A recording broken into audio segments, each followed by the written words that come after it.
What is up guys, Ashbfc here bringing you my top 10 games of the year so far, since it's only June. Yeah, we're only at the halfway point.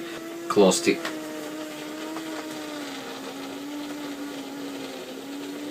It's unbelievable that, isn't it? As soon as I start recording, some kid gets his lawnmower out.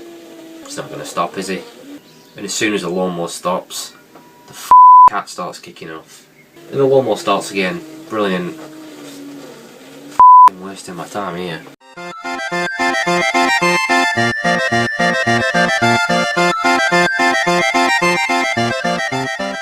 An entire day later, he can finally crack on with the video. Show me a cup. Unbelievable. Right, anyway, so top 10 games of the year so far. So I'm doing it at this midpoint of the year because, well, one, we've already had some pretty amazing stuff come out in this first half, and two, plenty of potentially amazing stuff still to come in the second half. So it'll be interesting to see just how much this list could change between now and the end of the year. Because, of course, you know, a few months' time we officially enter the 8th generation of gaming, which is mental. How has that happened already? Where did the 7th generation go? It seems like 2 seconds ago I was in the 4th generation, which was my first. The glory days, I call it. The 16-bit era. But, you know, here it is. But it's shaping up to be one hell of a year for gamers. It's already been amazing so far. You could argue that this first half of this year is better than the entire of last year. Pretty good, you know, with the next gen coming and stuff. Well, Microsoft have kind of brought the year down a little bit. In fact, they've kind of brought the next generation down a little bit with that horrible excuse of a system. It's not a video games console, it's a system. It's an all-in-one entertainment device. The Xbox One. So thank you, Microsoft, for ruining it for us all. No, I'm slagging Microsoft off. Big Windows logo in the background. But anyway, let's get on with it. My top 10 games of the year so far. So up at number 10, it's one that I'm probably going to get lynched for putting this in my top 10 games of the year, since I seem to be like one of the only people on the planet that actually like this. It's DMC Devil May Cry the Reboot. Everyone hated it, long-time fans, and I am a long-time fan. I've done a review for a lot of these games I'm about to mention now. I have done a review, so you know, you want to get a more in-depth look at my opinion on these games and stuff, you can just check out my playlist. But yeah, Devil May Cry Reboot, obviously the big thing was the new look for Dante, which everyone hated. A lot of people couldn't see past that. Never really give it a chance. There's some big changes. But I still liked it. I'm a die-hard Devil May Cry fan. DMC 3 is one of my favourite games of all time. And yeah, I much prefer old school Dante, and yeah, I way prefer the old look and feel of the old games. I do hope Capcom will go back to the way Devil May Cry used to be, but I still enjoyed the reboot. I really enjoyed some of the boss fights, the music was good. But yeah, and pretty much on my own for that. Like I said, I'm probably going to get lynched for sticking that game in my list, but hey, as Microsoft would say, deal with it. Alright, for number 8, it's God of War Ascension. Yeah, awesome game. I do consider it like one of the weakest in the series, but you know, it's a strong series, so that isn't a bad thing. It's still one hell of a game. Graphics are incredible. Some really cool sequences and the good old quick time event stuff that gets done in God of War. Awesome boss fights, brutal and bloody as hell. And the final boss is like unbelievable. It's like one of the most epic bosses in the entire series. It could top Poseidon. Not 100% sure yet, but you got to see it to believe it. It's nuts. It definitely goes out with a bang. But you know, overall, I just didn't think it wasn't quite as epic because it was like a prequel, and obviously God of War 3 raised the bar so high, and it was obviously, you know, the final part of Crysis' quest for vengeance by, you know, ripping Zeus's face off and stuff. So yeah, but God of War Ascension, number 9, still a hell of a game. And for number 8, it's a zombie game. Despite me slagging zombie games off left, right, and centre in most of my videos recently, it's State of Decay, an open world survival with RPG elements zombie game, and it's pretty much the zombie game I've been waiting for. I mean, I'm sick of a lot of these shit zombie games coming out, because they keep coming out, like the new World War II games. In fact, they've gone way beyond that. They just, every friggin' week there's like a million zombie games coming out, and so many of them are shit, but State of Decay was the one I've been waiting for, and it's only an arcade title. It's like 1,600 Microsoft points. It's one hell of a deal for what you get. It's one of the best zombie games in years. It's just so much fun with the whole survival aspects and stuff, and it's brutal as hell. And despite, you know, it is low budget, it is an indie game, but it doesn't stop it from being amazing. And it's selling pretty well. I do believe it's done over 500,000 sales, or, you know, downloads in the short time it's been out. And developers did say that if it sold well, they'd add some sort of multiplayer component. So fingers crossed for co-op, because that would be just amazing. So State of Decay, it's like the ultimate zombie game, it's amazing, so yeah. And for number 7, it's Far Cry 3 Blood Dragon, which this game is awesome. So this is a downloadable title again. It's not DLC, because it's not content for Far Cry 3. I wouldn't ever include DLC on this sort of list, because they're not separate things. This is a standalone game, and it was just awesome. I just loved the whole, how different it was, how Ubisoft just went their own way, and how, you know, it didn't take itself seriously. It was purposely cheesy and badly written. And the 80s whole futuristic theme was awesome, big blast of nostalgia, and yeah, it just one hell of a game. So much fun, such a little fun little title from Ubisoft there, and I really hope that they'll, you know, make Blood Dragon into a separate series, because that would be amazing, because I love this game. It was freaking awesome. So yeah, Far Cry 3 Blood Dragon. For number 6, it's Metro Last Light. Again, something a little bit different in the first-person shooter series, with the whole, you know, horror and survival aspect to it. Was all sorts of fun. Loved the atmosphere, loved how gloomy and dark it was. Did creep me out a little bit down the metros, because I do kind of shamefully do have a little bit of arachnophobia, so you know, if you played this game you'll understand why that's a bit of an issue for me. But yeah, it was awesome. Graphics were amazing, so much attention to detail. Story was really well done, like I said, just the atmosphere was awesome. And you don't want to read about some of the conditions that the developers had to work under. If they are all true, it's amazing how they pulled out a game as good as Metro Last Light, and it really does put some of these big boy companies to shame, you know, with some of the crap they can churn out under very good conditions. So credit to those guys. And yeah, Metro Last Light, hell of a sequel to Metro 2033, and I really hope we get another Metro game, because Metro Last Light was awesome. At number 5, it's Metal Gear Rising Revengeance. I can never get its friggin' name right. Terrible name, but a hell of a game. Yeah, I was a little bit miffed at first when I found out that this was what it was, like a fast-paced hack and slash, polar opposite to Metal Gear Solid, but then I started to realise, well, you know what, it's not Metal Gear Solid, it's not trying to be Metal Gear Solid, it's just Metal Gear spin-off, and it turned out to be awesome. But it's by Platinum Games, so they're one of the best developers going right now, and it's just all sorts of fun. It's worth playing just for the soundtrack. This game is incredible, and it's brutal as hell, just slicing enemies up into pieces in slow motion is amazing. For Crysis, you get to chop a Metal Gear Ray in half. What's more awesome than that? It's such an awesome game. But yeah, it is a little bit short though. I beat it in like, it was about 5 hours, and yeah, I think it was 5.5 hours I beat it in.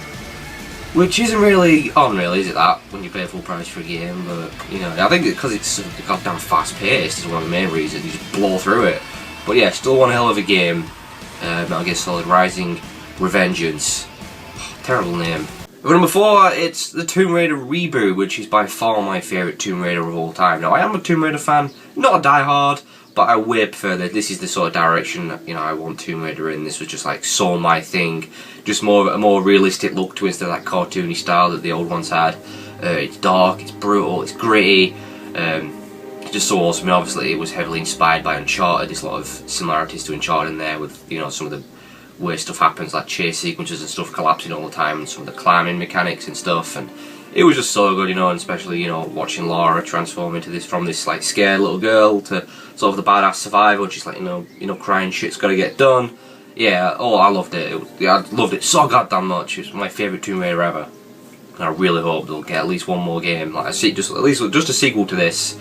Will be fine. I just know at least another one more like this in this style of Tomb Raider, because it was amazing. And Kuni number 3 is one of the best JRPGs I've played in years. Ni no Kuni Wrath of the White Witch, the PS3 exclusive. Holy crap, was this game good. I mean, I'm a huge fan of JRPGs, well, you know, especially old school ones, old school Dragon Quest and Final Fantasy and what have you. But the JRPGs, they kind of, they're dying out a little bit. A lot of them have changed direction. Final Fantasy, a perfect example. A lot of them going more action focused, and a lot of them just don't seem to have that magic anymore. But Ni no Kuni was like such a throwback to the old school ways of JRPGs. It's got blends of Final Fantasy and Dragon Quest and Tales of, and even bits of Pokemon in there. I mean, it's like really traditional and old school, but at the same time it still brings new things and still manages to sort of innovate and be amazing. Oh my god, just like I said, one of the best JRPGs I've played in years. It's so much fun. And Drippy, the sidekick, he's one of the best sidekicks ever. He makes this game himself. He's like so funny, he's unbelievable, and just so much fun. I love the whole battle system, and, you know, getting all your little monster things to do your fighting for you and leveling them up. And the story was great as well. Great soundtrack, just classic old school style JRPG, and just freaking amazing. Ni no Kuni: Wrath of the White Witch. Just like, wow, what a JRPG. So, yeah. And number 2 is The Last of Us. Like, wow, this game is just unbelievable. I only just beat this game like a couple of days ago prior to recording this. And I think it's safe to say, you know, it's Naughty Dog's best game. For those who don't know, Naughty Dog did Uncharted, so I really think it's better than all the Uncharted games. It's just, wow, there's the whole post-apocalyptic thing. Even though it's been done 1,000 times before, it was still amazing.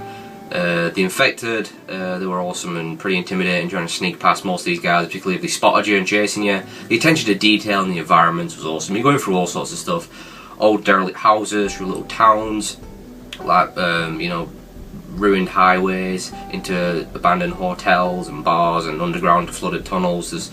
They really nailed the whole, you know, end of the world post-apocalyptic, you know, humanity on the brink of destruction thing. It was amazing. The story was incredible and so brutal as well. Like crazy amounts of brutal, and you know, the relationship between Ellie and Joel was really well done. Incredible voice acting, and there's the graphics, like arguably the best graphics on console. It was just incredible, and it is the highest rated game of the year. I'm sure many people will put it as their top game of the year, but that's not quite the case for me. As amazing as it is, and it is one of the best PS3 games I've ever played, and one of the best games of the generation, but no, it's not my top game of the year. My top game of the year is the one and only BioShock Infinite. I'm just, wow, this, words can't describe how much I love this game. It's one of the best games I've ever played, and the screen just did go out and it's gone a bit dark, but it's a piece of art. I honestly consider it to be a piece of art. The story in this game is just one of the best stories ever. Ken Levine is a genius. He is a genius. I don't know how he comes up with this stuff, but I mean, just wow. I mean, graphically it's amazing. The whole Columbia thing looks incredible. The artwork's amazing. The soundtrack's incredible. The characters are all awesome. You know, Booker and Elizabeth. That was just amazing, and just wow, it was such a mindfuck. I'm sure there's a lot of people that still don't quite understand what exactly happened in that game, like what? But it's just amazing how it, you know, it gets you thinking. It's not just, alright, I beat the game, that was fun, what's next, you know? It was just, it stuck with me, and I'm sure I'm not the only one. I'm sure it stuck with a lot of people who are still thinking about it once you've played it. It left an impact. Not many games can do that, and not many movies can do that, and I was just like, wow, wow, holy shit, what did I just play? And just, oh, one of the best first-person shooters ever. I think it tops the original BioShock, I really do. And that is kind of a bold statement, but yeah, BioShock Infinite, just a piece of art, just incredible. So yeah, that's my top game of the year so far, but I'm quite confident it's going to stay my top game of the year. I can only really see one game topping it, obviously GTA 5, but then I'm still not 100% sure, I don't know, we'll see. But yeah, that's my top 10 games of the year so far. Remember, they're only my opinions, so what am I trying to do? Trying to defend my opinions on the internet? I've been around long enough for that doesn't work. You're not allowed an opinion. I've been on YouTube for 7 years now, I should know better, so I'll get some hate for it, but I don't give a shit. But yeah, that's my list. I still think it's a pretty impressive list, all those games, just for the first half, and like I said, there's plenty more to come, so this list could change up a lot. You know, we've still got Lords of Shadow 2, Batman Arkham Origins, what else have we got? Obviously Grand Theft Auto 5, Killzone 4, Mario & Luigi Dream Team, Rome 2, Total War, Tom Clancy's The Division, looks amazing, one of my most anticipated, Watch Dogs. So yeah, plenty still to come, so like I said, this list could change quite a lot coming towards the end of the year, so hell of a year for gamers. So yeah, my top 10 games of the year so far. Thanks for watching, and I shall see you in whatever the hell video I decide to make next.